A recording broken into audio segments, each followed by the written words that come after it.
आइए भक्तों, आज सुनते हैं बृहस्पतिवार व्रत कथा एवं पूजा विधि। इस विधि से करेंगे तो भगवान विष्णु बनाएंगे धनवान। बृहस्पतिवार का दिन भगवान विष्णु को समर्पित है। कहते हैं कि जो व्यक्ति हर गुरुवार भगवान विष्णु की पूजा करता है और गुरुवार की कथा सुनता है, गुरु बृहस्पति की और भगवान विष्णु की कृपा से उनकी सभी परेशानियां दूर हो जाती है। लेकिन गुरुवार की व्रत कथा और पूजा के कुछ नियम है जिनका बड़ी ही सावधानी से पालन करना चाहिए। आइए जानते हैं गुरुवार के व्रत कथा और व्रत से जुड़े नियम। गुरुवार व्रत पूजा कथा में कई ऐसी बातें बताई गई है जिन्हें मनुष्य को ध्यान पूर्वक अपनाना चाहिए।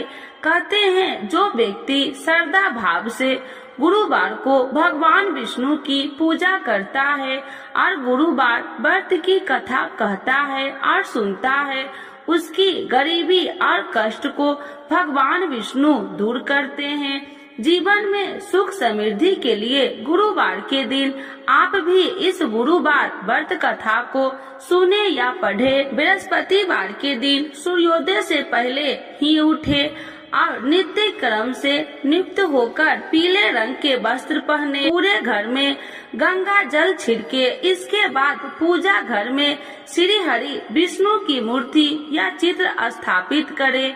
फिर पीले रंग के गंध, पुष्प और अक्षत चढ़ाए। इसके बाद चना, गुड़ और मुनक्का चढ़ाकर विधि विधान से पूजन शुरू करे। मंत्र का जाप करे। मंत्र ओम नमो भगवते वासुदेवाय नमः। इस मंत्र का जाप करे। व्रत की कथा पढ़े। कथा पढ़ने के बाद केले के पेड़ में जल चढ़ाए। बृहस्पतिवार व्रत की कथा तो एक बार बोलिए प्रेम से विष्णु भगवान की जय, लक्ष्मी माता की जय। मंत्र उच्चार के बाद बृहस्पतिवार व्रत की कथा पढ़े। यह इस प्रकार से है कि प्राचीन समय की बात है। भारत वर्ष में एक राजा राज्य करता था। वह बड़ा प्रतापी और दानी था। वह नित्य गरीबों और ब्राह्मणों की सेवा सहायता करता था।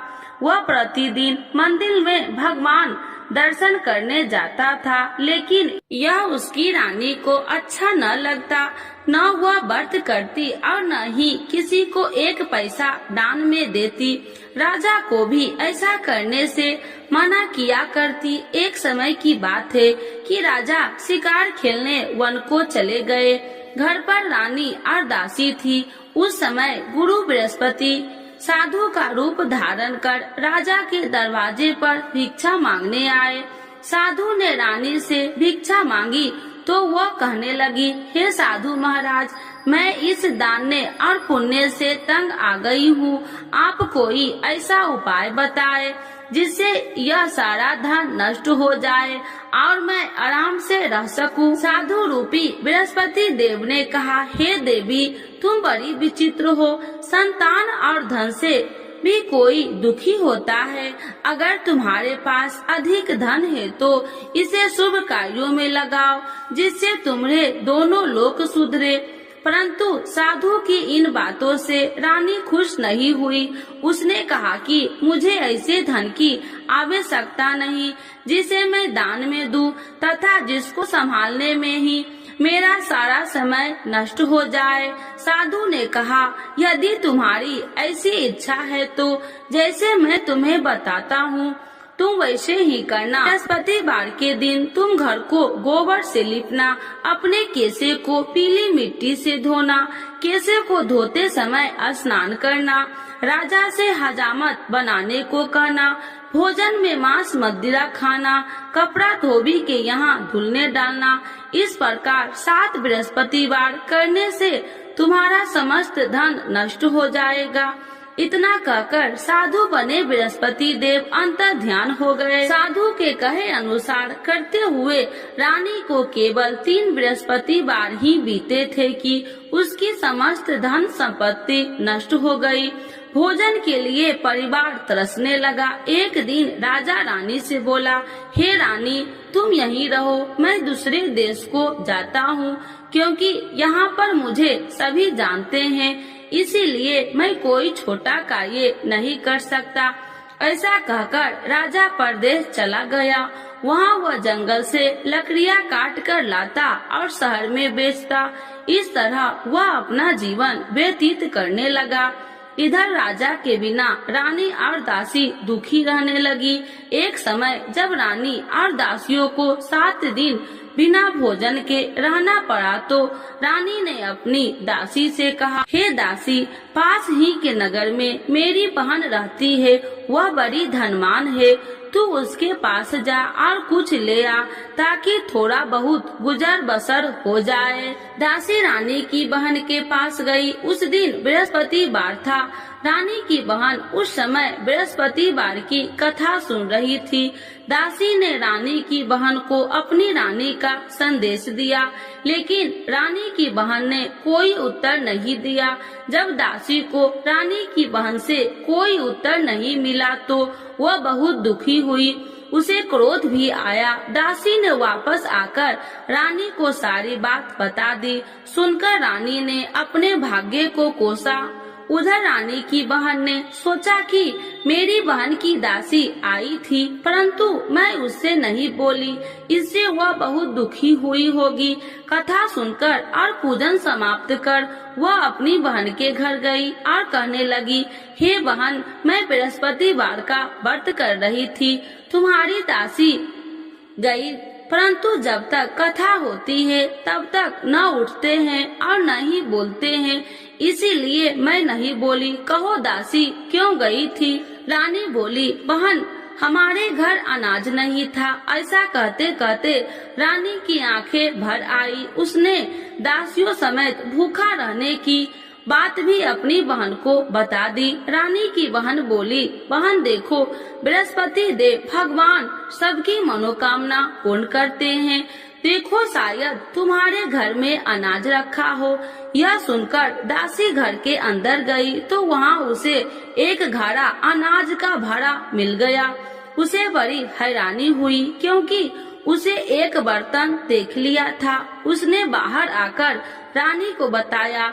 दासी रानी से कहने लगी, हे रानी, जब हमको भोजन नहीं मिलता तो हम व्रत ही तो करते थे, इसीलिए क्यों न इनसे व्रत और कथा की विधि पूछ ली जाए, हम भी व्रत किया करेंगे।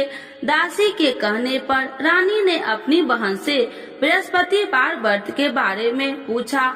उसकी बहन ने बताया, बृहस्पतिवार के व्रत में चने की दाल और मुनक्का से विष्णु भगवान का केले की जड़ में पूजन करे तथा दीपक जलाए, पीला भोजन करे तथा कथा सुने। इससे गुरु भगवान प्रसन्न होते हैं, मनोकामना पूर्ण करते हैं। व्रत और पूजन की विधि बताकर रानी की बहन अपने घर लौट आई। रानी और दासी दोनों में निश्चय किया कि बृहस्पति देव भगवान का पूजन जरूर करेंगे। 7 रोज बाद जब बृहस्पतिवार आया तो उन्होंने व्रत रखा। घुड़सार में जाकर चना और गुड़ बिन लाई तथा उसकी दाल से केले की जड़ तथा विष्णु भगवान का पूजन किया। अब पीला भोजन कहाँ से लाए? दोनों बड़ी दुखी हुई, परंतु उन्होंने व्रत किया था, इसीलिए बृहस्पति देव भगवान प्रसन्न थे। एक साधारण व्यक्ति के रूप में वे दोनों थालों में सुंदर पीला भोजन लेकर आए और दासी को देकर बोली, हे दासी, यह भोजन तुम्हारे लिए और तुम्हारी रानी के लिए है, इसे तुम दोनों ग्रहण करना। दासी भोजन पाकर बहुत प्रसन्न हुई। उसने रानी को सारी बात बताई। उसके बाद से वे प्रत्येक बृहस्पतिवार को गुरु भगवान का व्रत और पूजन करने लगी। बृहस्पति भगवान की कृपा से उनके पास धन हो गया, परंतु रानी फिर पहले की तरह आलस करने लगी। तब दासी बोली, देखो रानी, तुम पहले भी इसी प्रकार आलस करती थी, तुम्हें धन रखने में कष्ट होता था, इस कारण सभी धन नष्ट हो गया। अब गुरु भगवान की कृपा से धन मिला है तो फिर तुम्हें आलस होता है। बड़ी मुसीबतों के बाद हमने ये धन पाया है, इसीलिए हमें दान पुण्य करना चाहिए। अब तुम भूखे मनुष्य को भोजन कराओ, प्याव लगवाओ, ब्राह्मणों को दान दो, कुआं, तालाब, बावड़ी आदि का निर्माण कराओ, मंदिर, पाठशाला बनाकर ज्ञान दो, कुमारी कन्याओं का विवाह करवाओ, अर्थात धन को शुभ कार्यों में खर्च करो, जिससे तुम्हारे कुल का यश बढ़ेगा तथा स्वर्ग की प्राप्ति हो और पितृ प्रसन्न हो। दासी की बात मानकर रानी शुभ कर्म में करने लगी, उसका यश फैलने लगा। एक दिन रानी और दासी आपस में विचार करने लगी कि जाने राजा किस दशा में होंगे, उनकी कोई खोज खबर भी नहीं है। उन्होंने श्रद्धा पूर्वक गुरु बृहस्पतिवार भगवान से प्रार्थना की, राजा जहाँ कहीं भी हो शीघ्र वापस आ जाए। उधर राजा परदेश में बहुत दुखी रहने लगा। वह प्रतिदिन जंगल से लकड़ियाँ बीन कर लाता और उसे शहर में बेचकर अपने दुखी जीवन को बड़ी कठिनता से व्यतीत करता। एक दिन दुखी हो अपनी पुरानी बातों को याद करके वह रोने लगा और उदास हो गया। उसी समय राजा के पास बृहस्पति देव साधु के भेष में आकर बोले, हे लकड़हारे, तुम इस सुनसान जंगल में किस चिंता में बैठे हो, मुझे बतलाओ। यह सुन राजा के नेत्रों में जल भर गया और साधु की वंदना कर राजा ने अपनी संपूर्ण कहानी सुना दी। महात्मा दयालु होते हैं। वे राजा से बोले, हे राजा, तुम्हारी पत्नी ने बृहस्पति देव के प्रति अपराध किया था, जिसके कारण तुम्हारी यह दशा हुई। अब तुम चिंता मत करो, भगवान तुम्हें पहले से अधिक धन देंगे। देखो, तुम्हारी पत्नी ने बृहस्पतिवार का व्रत प्रारंभ कर दिया है। अब तुम भी बृहस्पतिवार का व्रत करके चने की दाल व गुड़ जल के लोटे में डालकर केले का पूजन करो। फिर कथा कहो या सुनो, भगवान तुम्हारी सब मनोकामनाओं को पूर्ण करेंगे।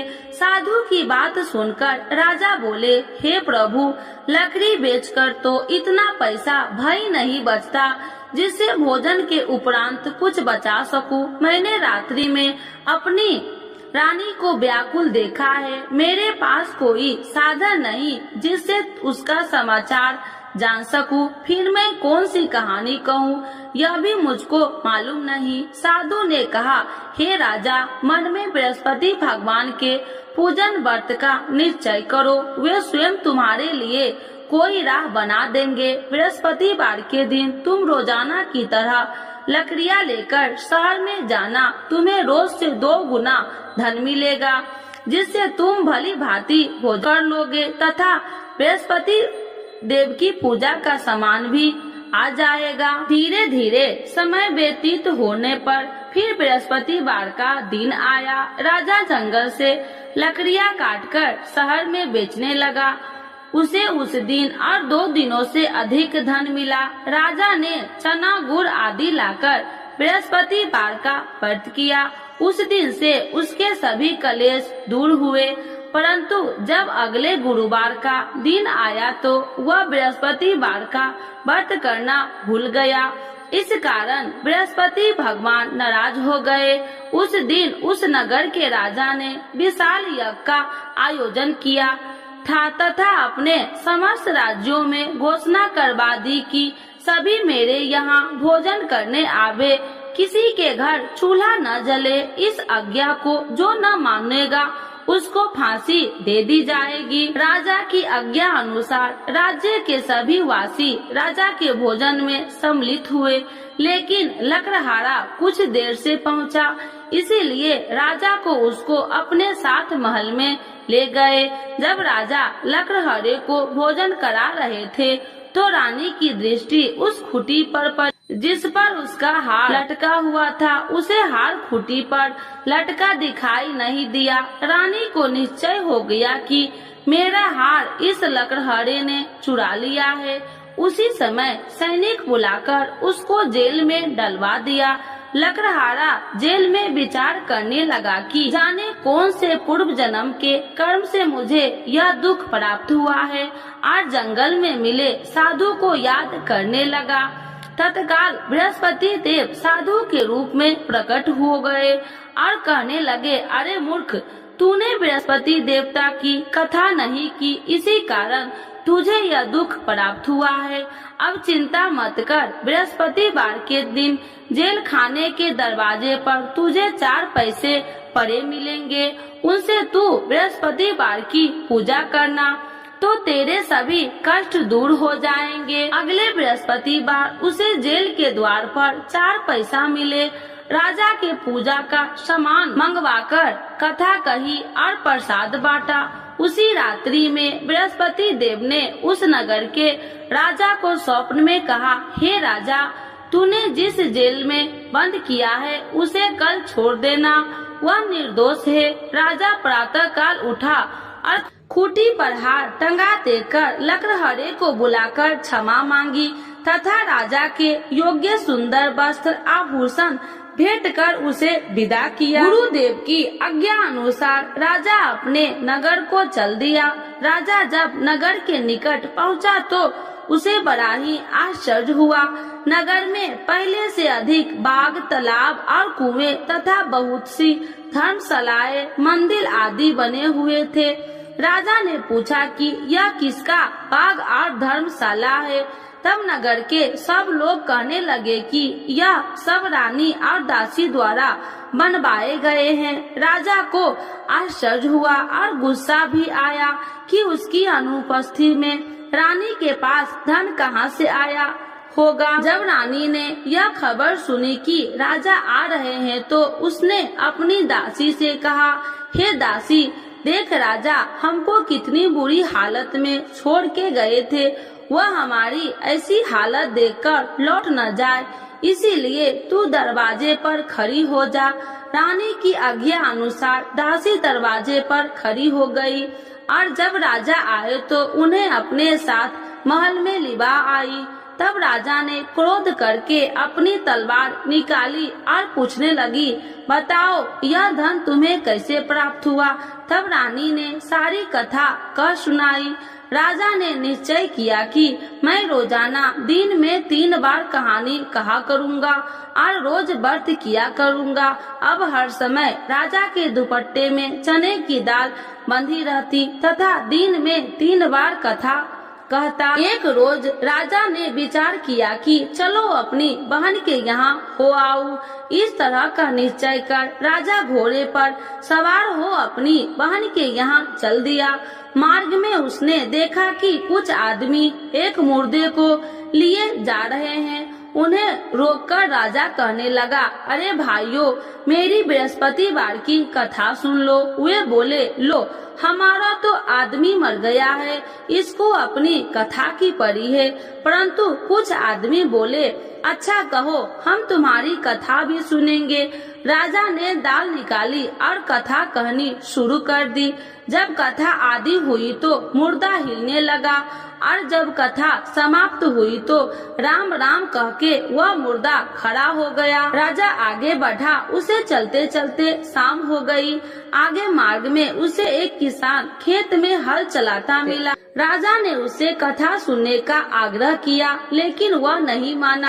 राजा आगे चल पड़ा। राजा के हटते ही बैल पछाड़ खाकर गिर गए तथा किसान के पेट में बहुत जोर से दर्द होने लगी। उसी समय किसान की माँ रोटी लेकर आई। उसने जब देखा तो अपने पुत्र से सब हाल पूछा। बेटे ने सभी हाल बता दिया। बुढ़िया दौड़ी दौड़ी उस घुड़सार के पास पहुँची और उसने बोली, मैं तेरी कथा सुनूंगी, तू अपनी कथा मेरे खेत पर ही चलकर कहना। राजा ने लौटकर बुढ़िया के खेत पर जाकर कथा कही, जिसके सुनते ही बैल खड़े हो गए तथा किसान के पेट का दर्द भी बंद हो गया। राजा अपनी बहन के घर पहुंच गया। बहन ने भाई को खूब मेहमानबाजी की। दूसरे रोज प्रातः काल राजा जागा तो वह देखने लगा कि सब लोग भोजन कर रहे हैं। राजा ने अपनी बहन से जब पूछा, ऐसा कोई मनुष्य नहीं है जिसने भोजन नहीं किया हो। जो मेरी बृहस्पतिवार की कथा सुन ले। बहन बोली, हे भैया, यह देश ऐसा ही है। यहाँ लोग पहले भोजन करते हैं, बाद में कोई अन्य काम करते हैं। फिर वह एक कुम्हार के घर गई जिसका लड़का बीमार था। उसे मालूम हुआ कि उसके यहाँ 3 दिन से किसी ने भोजन नहीं किया है। रानी ने अपने भाई की कथा सुनने के लिए कुम्हार से कहा। वह तैयार हो गया। राजा ने जाकर बृहस्पतिवार की कथा कही, जिसको सुनकर उसका लड़का ठीक हो गया। अब तो राजा को प्रशंसा होने लगी। एक दिन राजा ने अपनी बहन से कहा, हे बहन, अब मैं अपने घर जाऊंगा, तुम भी तैयार हो जाओ। राजा की बहन ने अपनी सास से अपने भाई के साथ जाने की आज्ञा मांगी।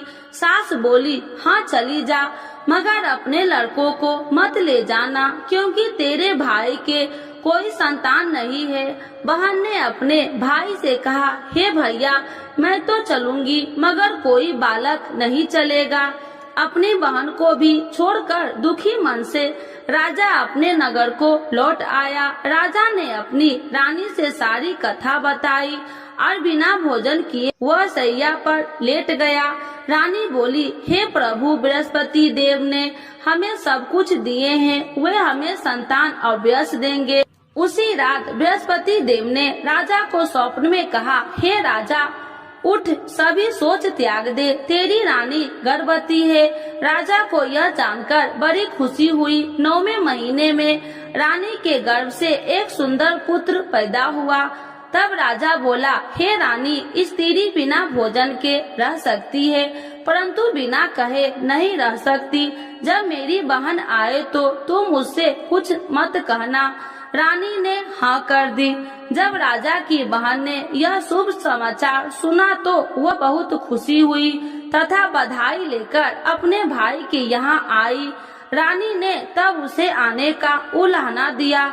जब भाई अपने साथ ला रहे थे तो तब टाल गई, उनके साथ न आई और आज अपने आप भागी भागी बिना बुलाए आ गई।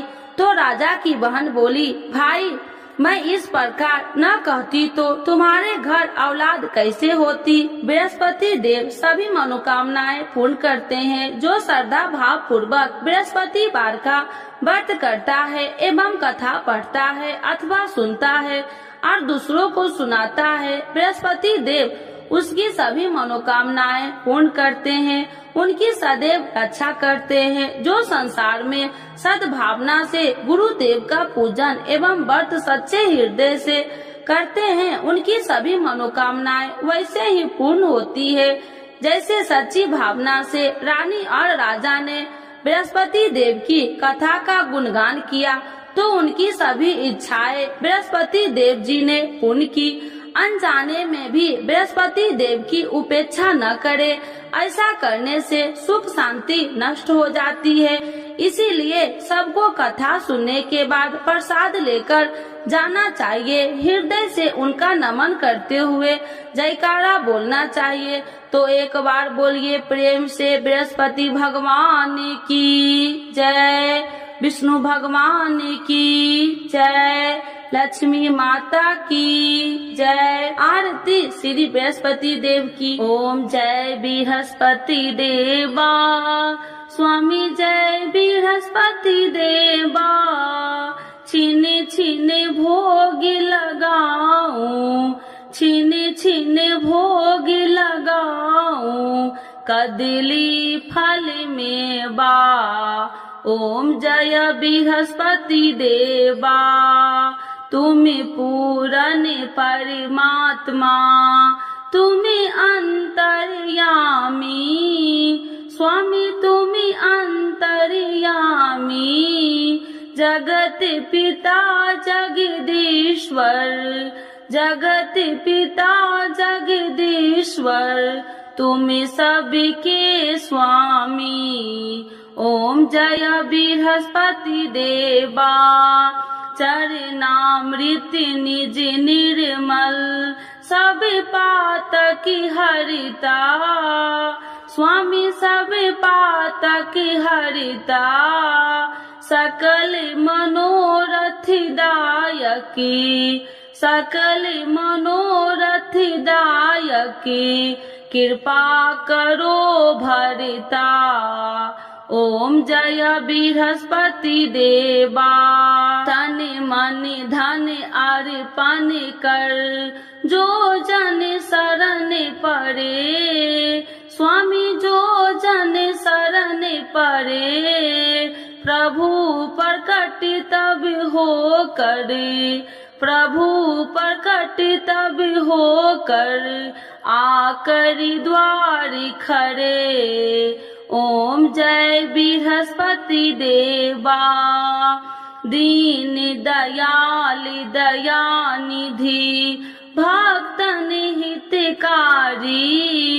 स्वामी भक्तन हितकारी, पाप दोष सब हरता। पाप दोष सब हरता, भव बंधन हारी। ओम जय बृहस्पति देवा।